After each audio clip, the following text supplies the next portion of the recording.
we treat our world in a respectful, resourceful way. Because when we're on the waka, we have to be like that too. You know, we've got to look after all our resources. We've got to be good to each other. Because there's no running name or someone's going overboard. You can't.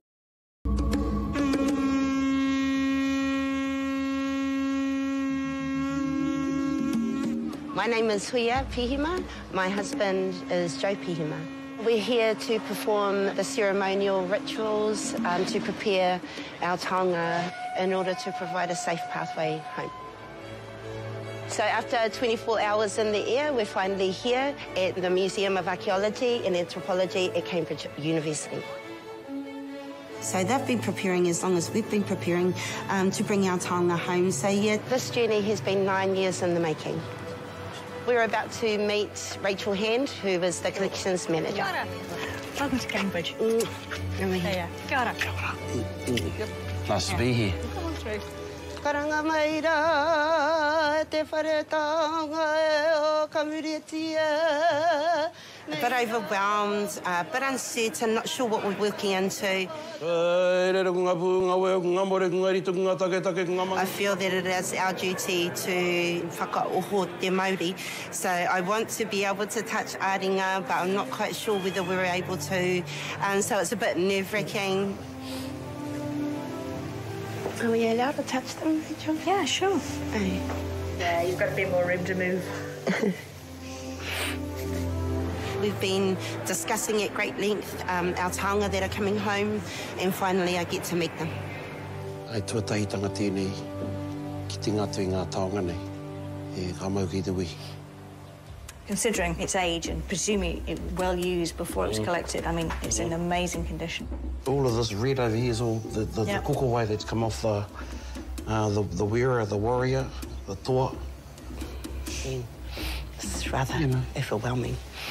Real connection to the past. You know, that this kokowai would have been on the skin of one of our tipuna, and to be able to look at it and touch it, you know, you're almost touching the DNA of 250 years ago, isn't it? These are all from First Voyage, the personal collection of James Cook, who then presented it to the Earl of Hinchinbrook, the Lord of the Admiralty, Earl of Sandwich. He was Cook's patron, and we don't know whether these were all personally collected by Cook or whether it was things he'd acquired as sort of commander of the expedition. They've only been with us since 1914. Te roa hoki o te taiaha nei, ne? O giants in nei taiaha. Taumaha. Taumaha. Yeah, Taumaha, te karawhiu. There'll be definitely DNA in there. And toto. I mean, these are the real makui, which were carried into battle, were used in times of combat and warfare. Fit for purpose. These kape, the kape of the kotiate and the wahaika we used to actually remove scrotum. They had a real purpose. Ahurere, hautahi, haurua, hautoru, hauwha. These are some of the smaller items that we've pre-packed, ready for transit. They'll be packed up this afternoon individually. Our shippers will make little nests, little cutouts for them to travel in. Very lucky, indeed.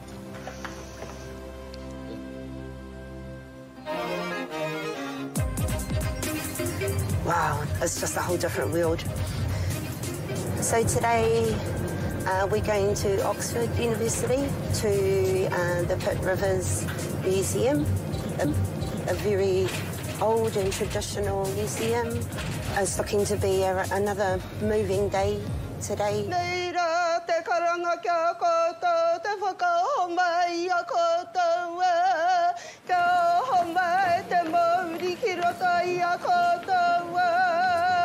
My name's Jeremy Uden, and I'm head of conservation at the Pitt Rivers Museum. Healing and reconciliation are some things that we're actively seeking. We know that we've got a lot to learn, and if the Taonga can be the vehicle through which we can learn more about reconciliation and righting past wrongs, then we are very happy that that can happen. Check the hiru out over here. Look how big it is. Well, the cabinet behind us is the fairly new display of objects from the Cook Voyage collections at the Pitt Rivers. There are items from across the Pacific and then New Zealand at this end of the case, where you can probably see some Maori cloaks on display. Those objects, including a cloak, are valued at millions of pounds. In reality, these objects are priceless and absolutely irreplaceable. Kani ho kani ake kani tua te kaha o Tangaroa. Ko ahumata kaka ki tua Hawaii ki kati a te rawaka mai ko tāne kaharuru. He kākahu tino kā meha te kaitaka ki te Māori, kua tata oti I te uri o Ngāti Kuia I a Hāmuera Rob, toru tekau ngā tau, tētahi e tau tohu ana e. He kākahu tino kā meha te kaitaka ki te Māori, kua tata oti I te uri o Ngāti Kuia I a Hāmuera Rob, toru tekau ngā tau, tētahi e tau tohu ana e ia ki tōna tipuna kuia o tira, ki tōna hia hoki ki te whakarauora ake I te mahi a whatu kaitaka I roto I te tauihu o te waka. Anei rā, a whatitiri te wake. He whatu I tēnei kaitaka huaki pairoa te mahi, hei whakarauora I ngā mahi toi, o tua whakarere. Ko te ingoa o tēnei kākahu, whiria te moka tangata. So that was the name that was given to this kākahu because it was a matter of weaving people together. And it's not just Ngāti Kuia people that have contributed to this kākahu. We've also got Ngāti Koata, Ngāti... Once it was a thriving community, socially, economically, politically, part of a 3,000-4,000-year-old, 5,000-year-old civilization, unbroken knowledge and identity despite the colonisation. But today we have crisis. Today we have a culture that is struggling to find purpose.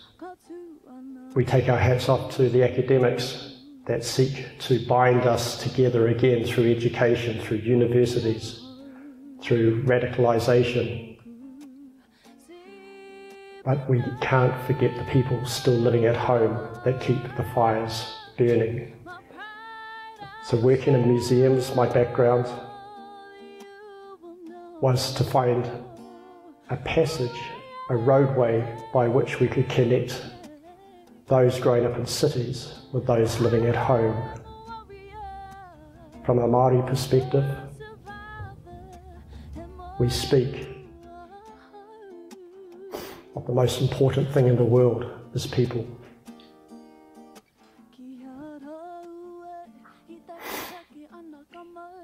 To be a people, we need to know from where we came. We need to have a state that recognises and cherishes our right to be partners in the future. He kākahu tino kā meha te kaitaka ki te Māori, kua tata oti I te uri o Ngāti Kuia I a Hāmuera Rob, toru tekau ngā tau, tētahi e tau tohu ana e.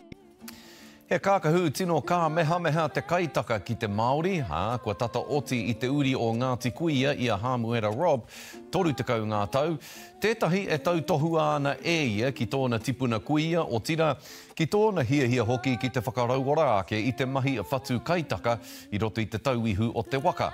Anei rā, a whatitiri te wake.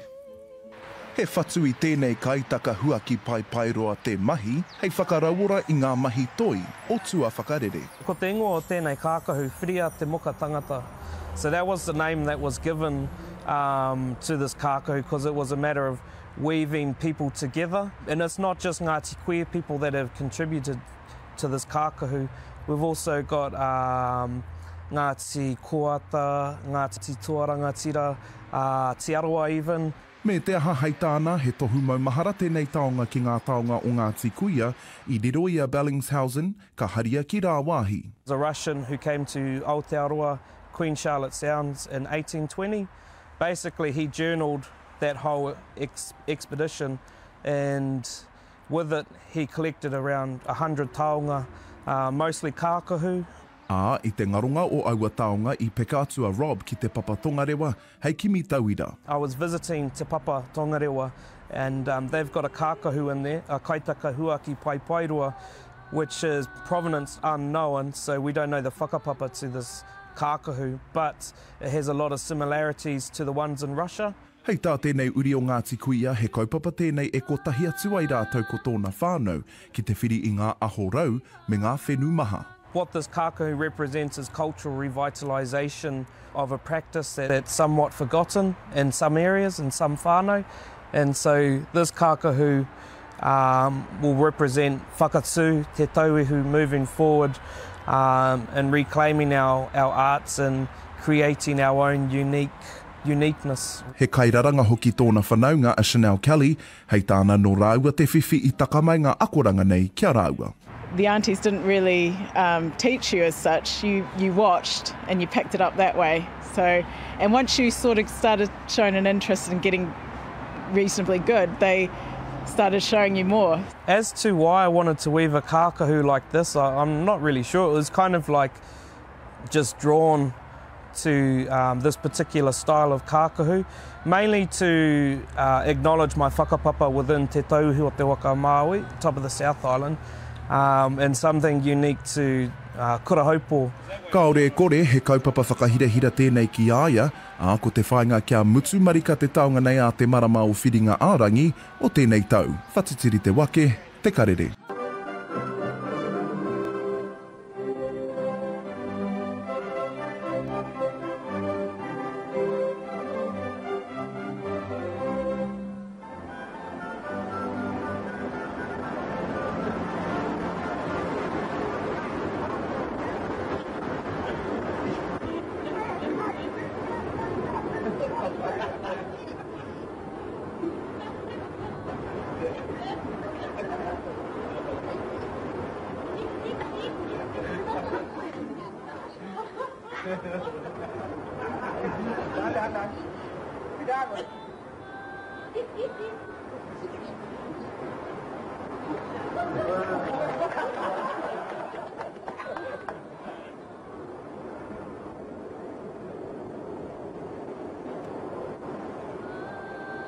We'll be up there for repairs later on this week.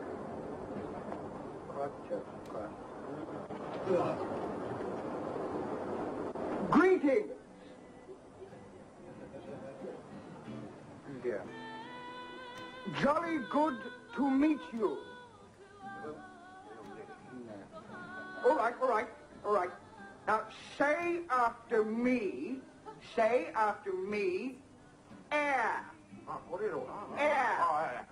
Air. Very good. Yes. Now say hair. That's right. Now say lair.